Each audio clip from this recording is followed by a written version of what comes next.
No, tej nocy temperaturę miałem w środku idealną.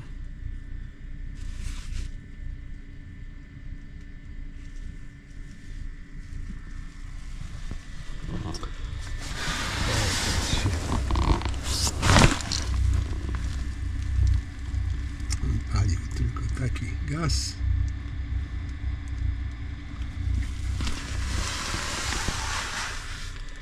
I było około 13 stopni. Ale też nie ubierałem się zbyt ciepło.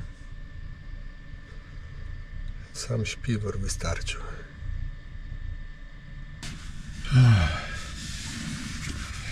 No to trzeba by powoli kończyć wycieczkę. Ale najpierw trzeba śniadanie zjeść. Tylko że tutaj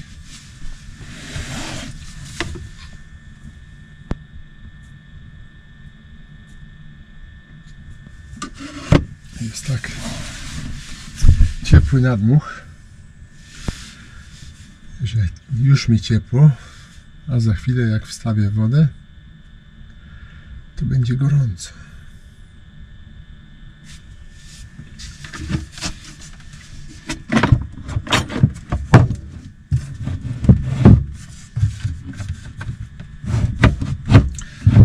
Dobrze.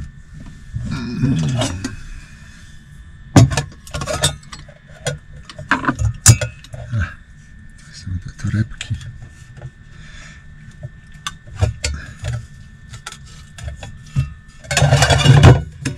Torebki od herbaty wczorajszej.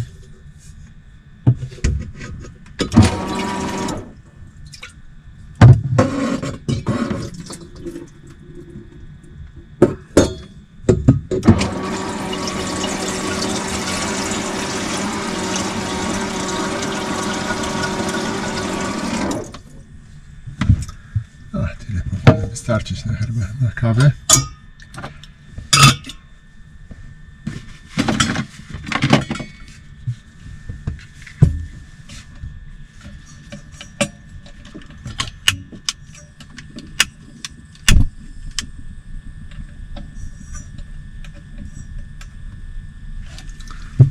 Dobrze.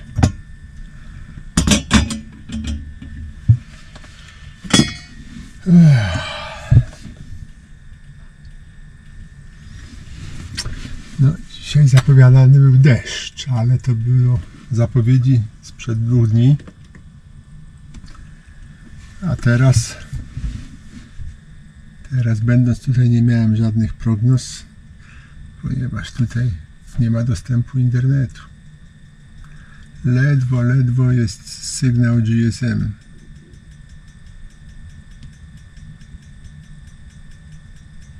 Nie wiem dlaczego, bo tutaj jest sporo domów, więc powinno być, no ale nie ma, więc. Ale z tego co widzę, to chyba nie będzie w najbliższym czasie przynajmniej deszczu, bo tu jest około -1 temperatura, niebo takie jak wczoraj, więc chyba będzie dobrze.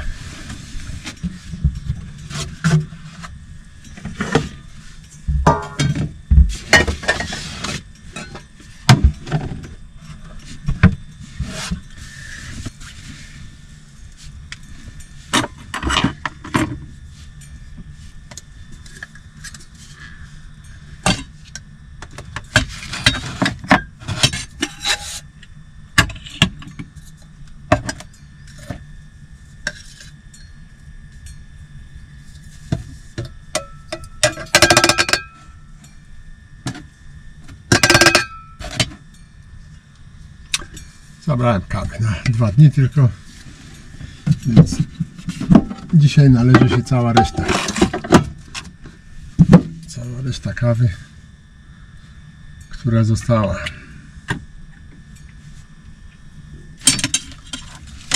Jeszcze podstawkę pod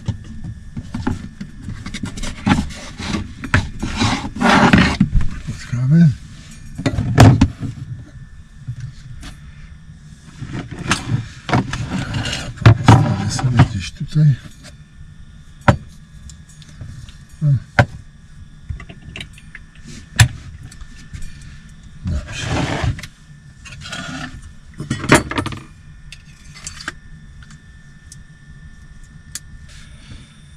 No, palnik spirytusowy wczoraj palił się do godziny 20:30, czyli gdzieś 9,5 godziny. No to nieźle. Być może gdybym tak dolał rzeczywiście na maksa, to byłoby 10 godzin. No to to faktycznie na noc można włączyć i będzie nie trzeba będzie doglądać, tylko że właśnie obawiam się, że w nocy może być za ciepło. Dzisiaj tutaj jak ustawiłem sobie minimalny płomień, no to wreszcie się tutaj wyspałem. Dzisiaj spałem bardzo długo i przyjemnie, bo było w nocy cały czas około 13 stopni i poszedłem spać zaraz po tej 21, gdzieś wpół do 10, a obudziłem się w pół do 8. Także wypoczęty jestem.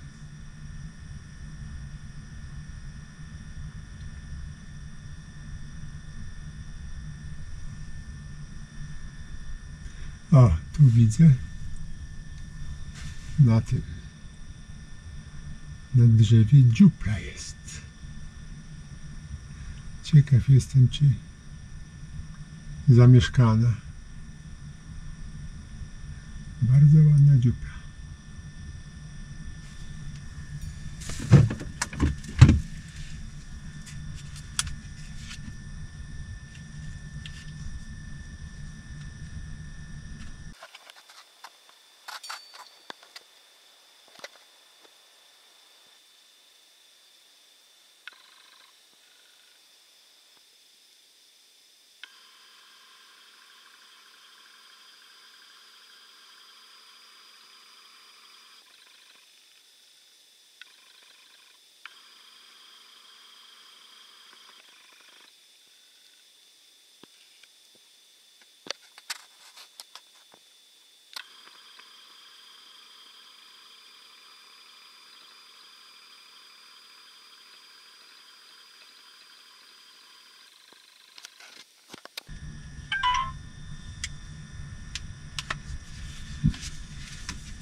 Oj, nie wiem, czy wytrzymam tutaj taki nawiew ostry.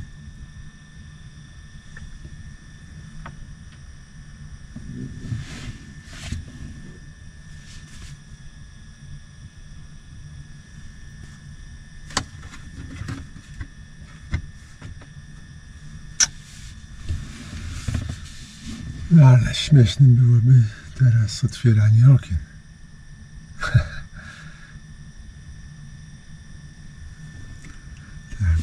Ile tu już nagrzało? 20 stopni dopiero. To nie tak źle.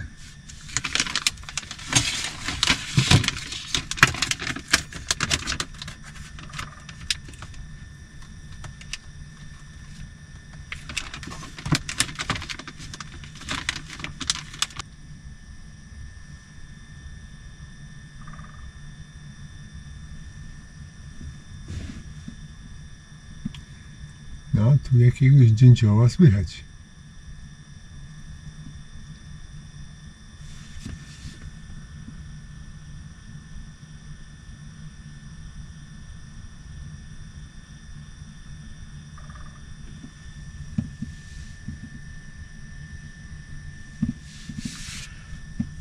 Słychać, ale nie widać.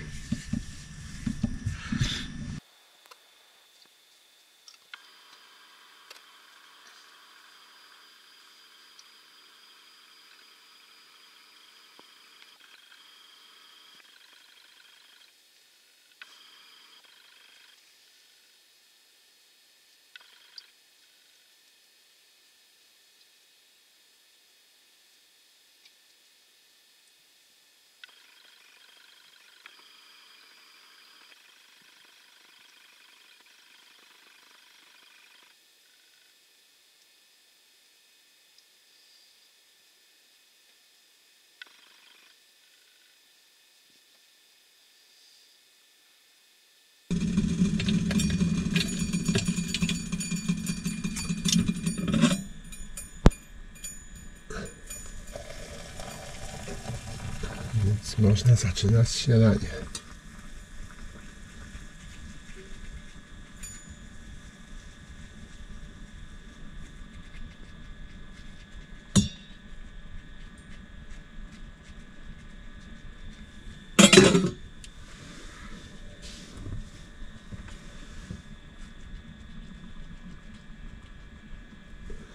Co to za ptaszyska tutaj jakieś?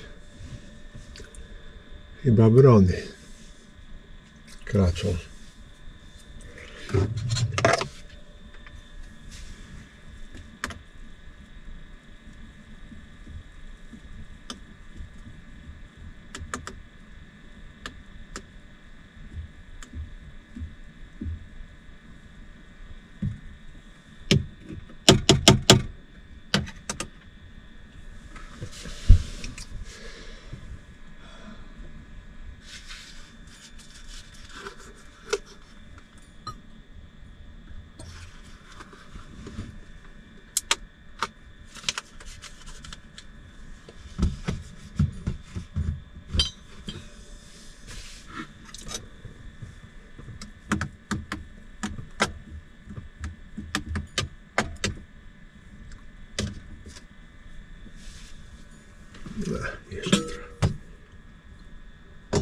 Jeszcze trochę wody się zmieści.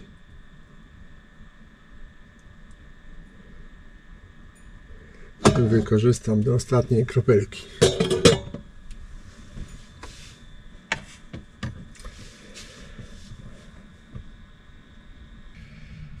No, to kawa jest i można zaczynać śniadanie.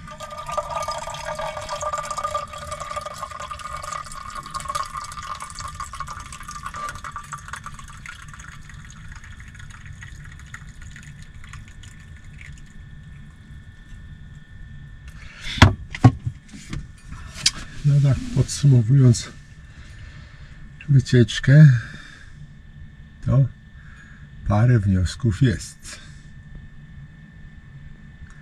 Pierwszy to taki, że na wycieczkę należy się przygotowywać bardziej starannie i wcześniej zaczynać, żeby nie zapominać różnych rzeczy.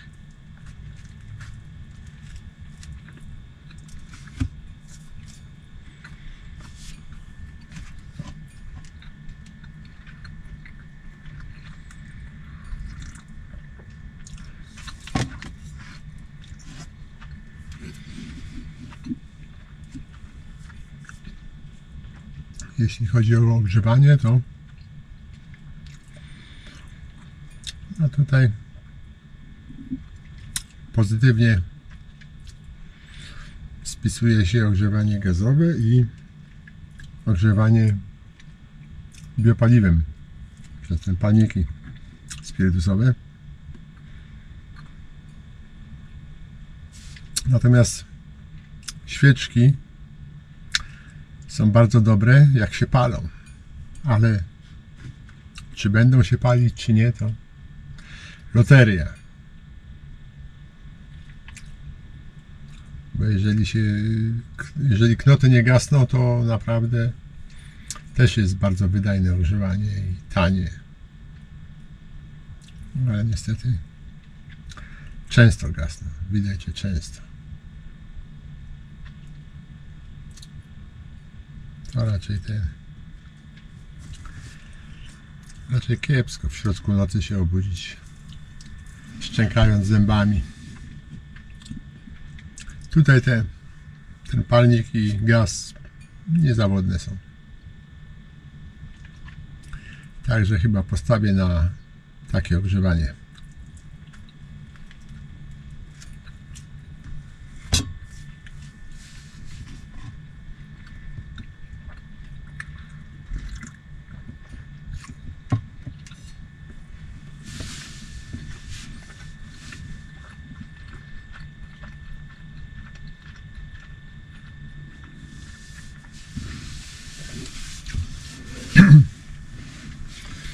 Gaz jest bardzo wygodny, bo można go regulować jak się chce.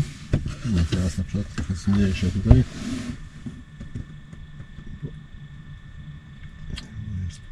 co? Dobrze.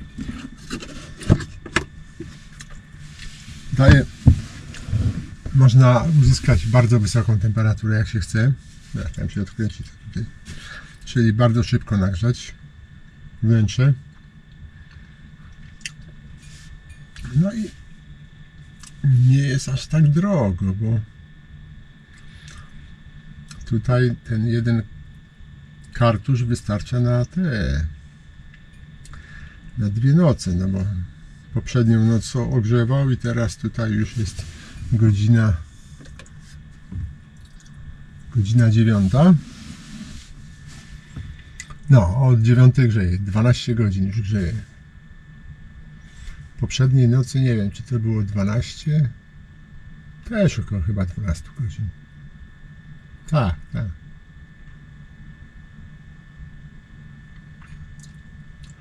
Tak, nawet więcej, bo ja chyba koło 10 włączyłem gaz, o 22, a o 11 rano następnego dnia włożyłem ten palnik spirytusowy. Także to już ponad 24 godziny działa ten kartusz. No mówię, płacę za niego w internecie około 18 zł. Czyli 9 zł powiedzmy za noc ogrzewania. No trochę jest na cały na cały miesiąc to 270 zł, ale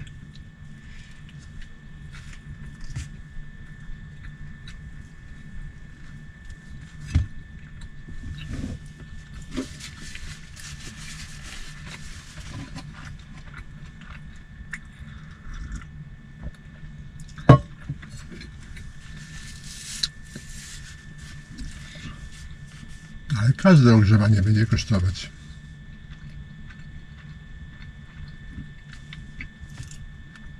Ten palnik spirytusowy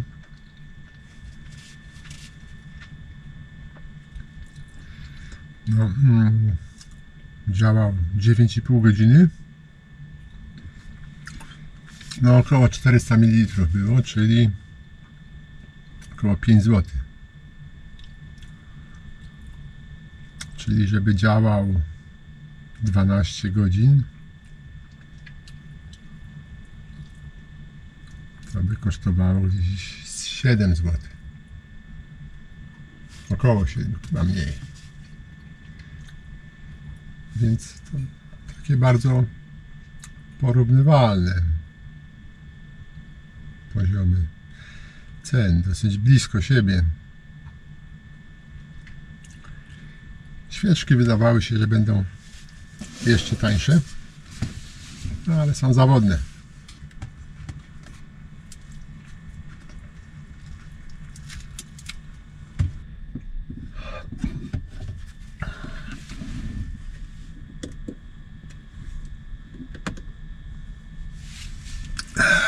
Otworzyłem już okno, bo tutaj nie wyrobić. Można nie wyrobić. Tutaj akurat mam prosto tu palnik gaz minimum, jak zmniejszę to zgaśnie, czyli albo takie minimalne ogrzewanie, albo wcale. I tak gorąco, że musiałem okno otworzyć i teraz zwiększam efekt globalnego ocieplenia, ogrzewając atmosferę. No ale chcę najpierw kawę dokończyć, żeby wyjść na zewnątrz więc żeby dotrwać do końca kawy, musiałem otworzyć okno.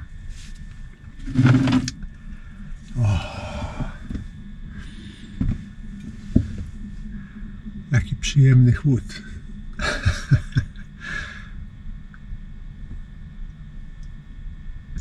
Jednak przyczepa jest dobrze zaizolowana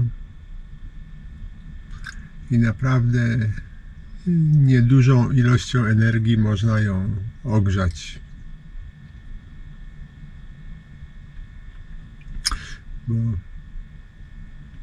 tutaj wszędzie są praktycznie podwójne ściany, tak? Niemalże. Tylko tutaj dookoła okien jest tylko ściana. Tak to jest taka jeszcze, oprócz izolacji tego styropianu XPS, jeszcze jest 15 cm warstwy powietrza pomiędzy przyczepą i tym, więc nic dziwnego, że tutaj można ją szybko i łatwo nagrzać.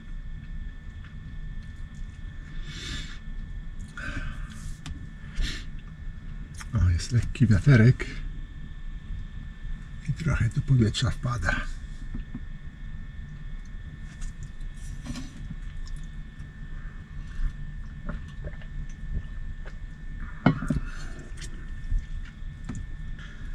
No, myślę, że następną wycieczkę taką zimową to gdzieś koło tygodnia wykonam, tygodniową, 7 dni plus minus 2 dni, no raczej na plus 2 dni, 7 do 9 gdzieś tak.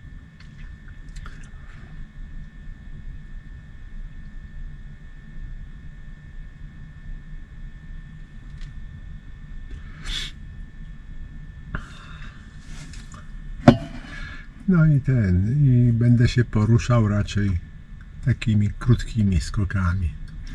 Po 10-20 km maksimum dziennie. Tak, żeby ruszać, powiedzmy tak, gdzieś dopiero koło 11. Na miejscu być koło 14-15.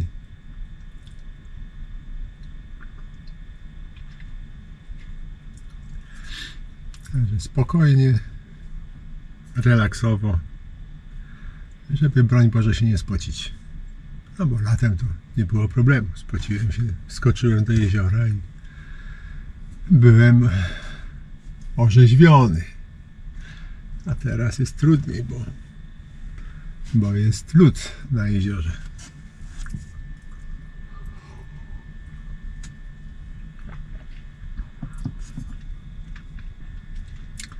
No, ale cieszę się, że agregat się dosyć sprawdził, bo jest dosyć cichy. Rzeczywiście, jak tutaj wieczorem na koniec czekałem, aż się naładuje rower, to przestałem go słyszeć. Na początku bardzo dobrze słyszałem, ale słuch przyzwyczaił się do tego takiego brzęczenia tam, że później nie wiedziałem, czy jeszcze pracuje, czy już nie. Więc jeżeli jest oddalony o te tam 8 czy nawet 10 metrów, bo to nie ma problemu i tak przez ten kabel musi prąd iść, więc mogę nawet i 20 metrów dalej go postawić. Tutaj praktycznie w przyczepie nie słychać go.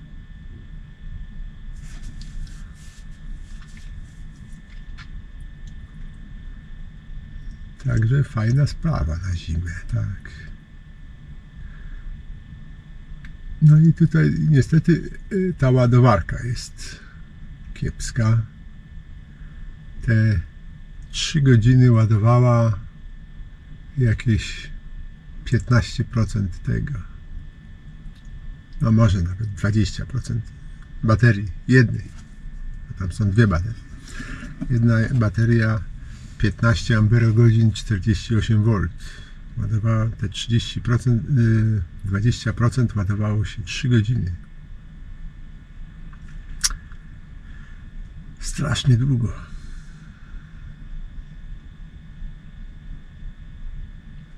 Strasznie długo.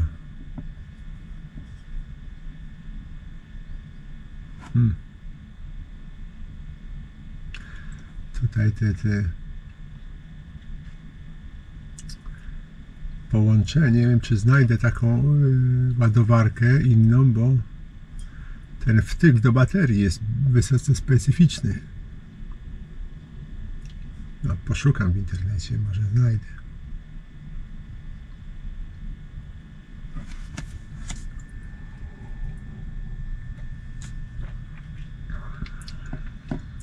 Powinna być szybsza, bo to by znaczyło, że czasami będę musiał cały dzień spędzić na ładowaniu, jak więcej prądu zużyję.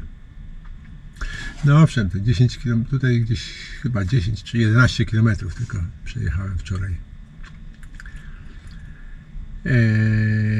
Więc no przy 20 km będzie 2 razy tyle, czyli gdzieś 6 godzin ładowania. No to wtedy trzeba będzie robić tak, że wieczorem jedna sesja ładowania, a później rano przed rozpoczęciem śniadania włączyć agregat i druga sesja ładowania, żeby po skończonym śniadaniu rower był naładowany.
Mój nowy osiołek wygląda tak.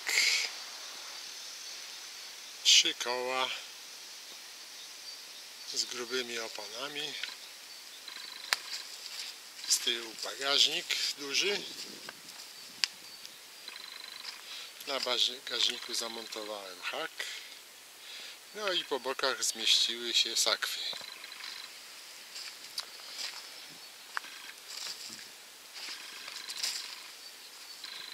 Silnik Bafang M400, jak widać.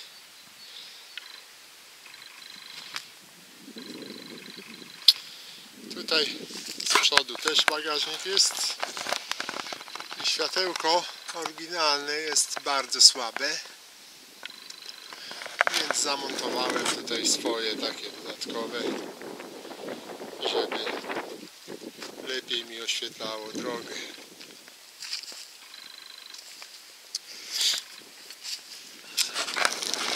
Rower firmy Barok, holenderska firma. No i trochę musiałem tutaj zmienić. Tu z przodu był tryb 44 zęby. Tu widać, że jest dużo mniejszy. Wymieniłem na 32. A tutaj z tyłu był 18. Wymieniłem na 24. Bo to przełożenie, które było dobre do osiągania dużych prędkości, ale nie było dobre, żeby pokonywać wzniesienia. Teraz jest w miarę dobrze. Tutaj jeszcze jedno, co zrobiłem, moim zdaniem udoskonaliłem konstrukcję holenderską, to, że ten przód był tylko przyczepiony tam. Tam tylko był przyczepiony do tej osi tylniej, przez co tu mocno się tutaj te siodełko mocno się wyginało na boki. Było mało sztywne. To było mało sztywne i teraz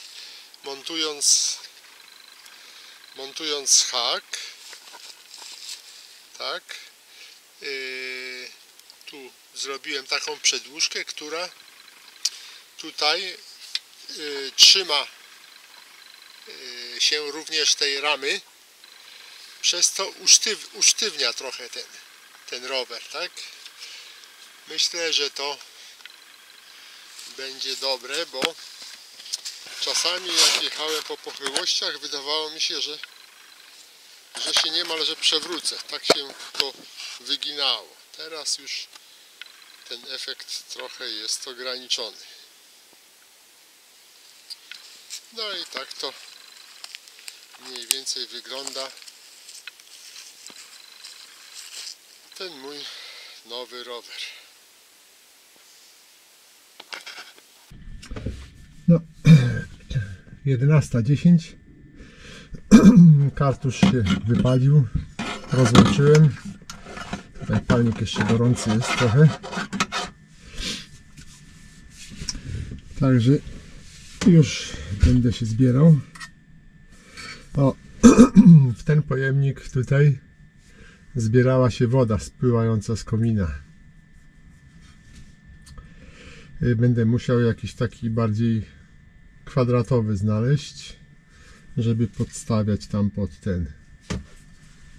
pod komin, bo przy palniku gazowym tam niewiele tego się skrapla, ale przy tym spirytusowym dużo więcej wody się skrapla, więc jednak trzeba podstawiać, bo trochę tej wody się wydziela.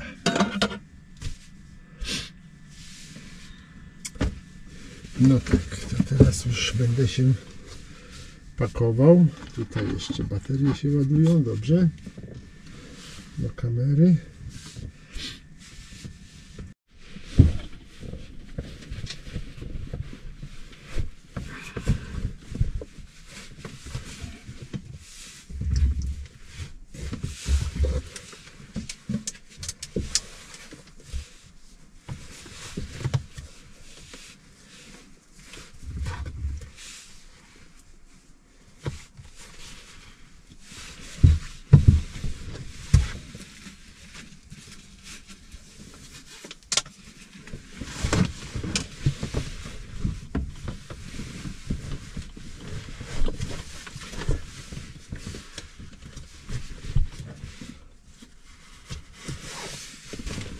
O, jakaś jętka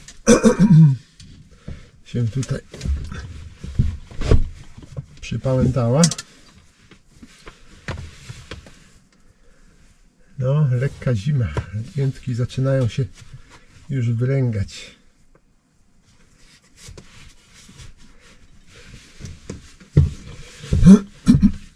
Dobrze.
hamulcowy i tutaj jedno koło przy przechyle, jedno koło mocniej trzyma, drugie buksuje i zatrzymuje się w miejscu. No niestety, ale chyba i tak bym tu nie podjechał. Jedyne co dobre tutaj to to, że rower ma hamulec postojowy, więc zatrzymuje się i przyczepa mi nie ucieka.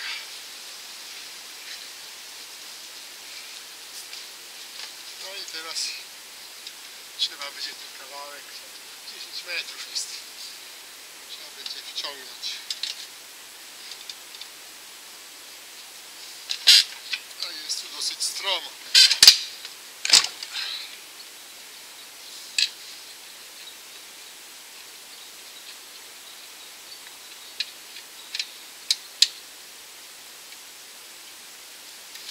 Ale lekka rozgrzewka. Zobaczymy, czy podjadę samym rowerem.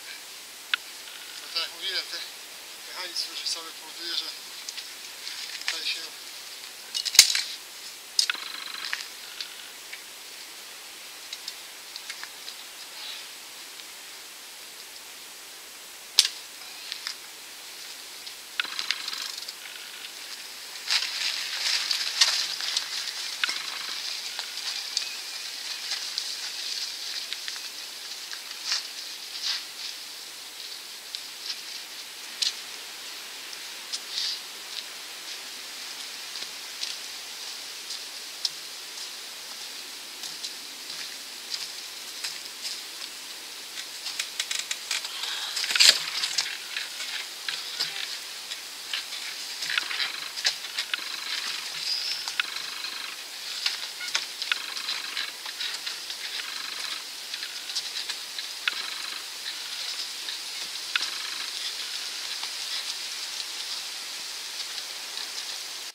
ależ dziadowska droga.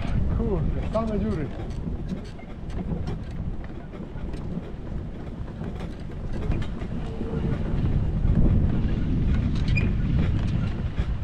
No ale tamta górka była niezła.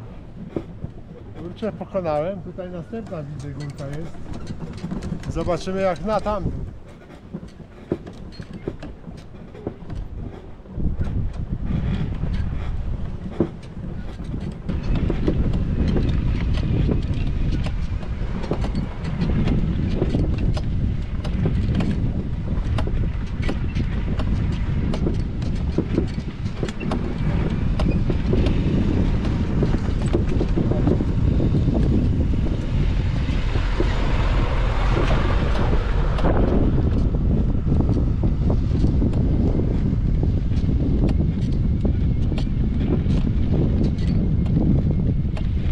Ta górka to jest spacerem.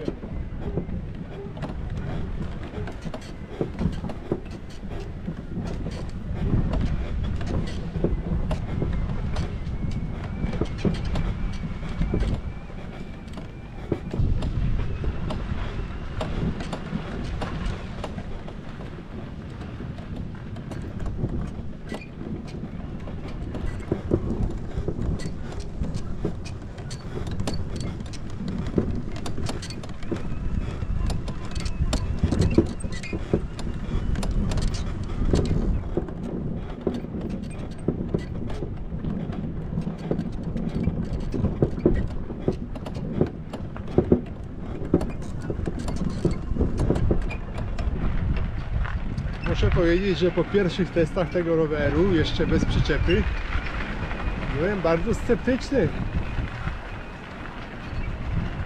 Zanim te tryby zmieniłem, te przełożenie z pedałów na tą skrzynię biegów, to możliwości podjazdu pod górę były słabe. No teraz trochę otuchy w moje serce wlał ten rower,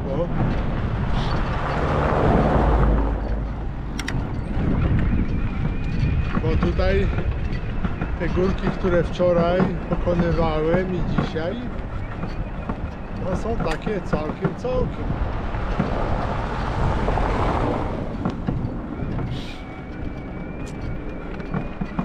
A grube opony na tym, na rowerze spowodują, że po piachu,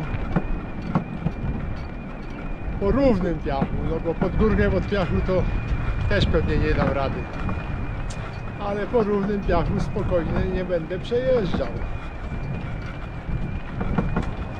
Także myślę, że będzie to niezły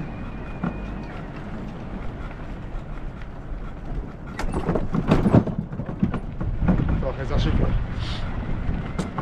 Niezła odmiana. No, w przyczepie na powrót założyłem tą amortyzację, bo podejrzewam, że te pękające szprychy były z braku tej amortyzacji.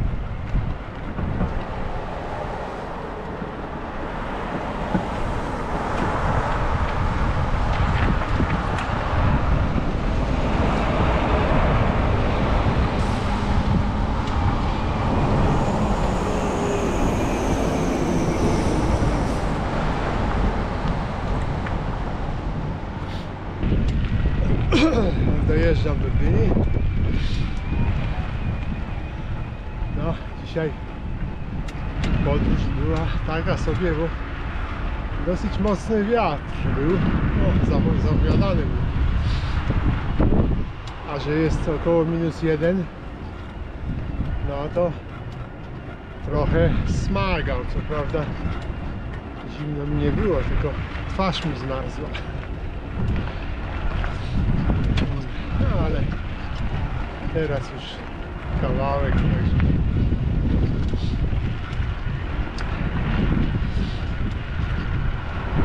No i muszę przyznać, że tutaj jestem dosyć zadowolony z roweru, mimo początkowej nieufności. Myślę, że on ma takie same walory jak ten poprzedni, tyle że bez tego przedniego silnika. Tak? Gdyby tu dodać jeszcze silnik na przednie koło, no to chyba bym mógł naprawdę spore górki pokonywać, bo właśnie zastanawiam się, czy dodać tu silnik i używać go rzeczywiście tylko na polnych drogach, tutaj zdejmując manetkę, żeby nikt się nie przyczepił, czy kombinować z napędem przyczepy, który też no, nie jest całkiem chyba legalny. Trudno powiedzieć, jak na to się zapatruje prawo. No jeszcze pomyślę. Jeszcze na ten temat pomyślę.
I dojechałem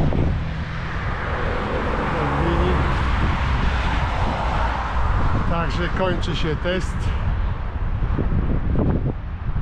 Myślę, że można uznać test za sukces. Także będę mógł już wybierać się na trochę dłuższe zimowe wyprawy. Dziękuję za obejrzenie tego filmu. No i jak zwykle zapraszam na następne.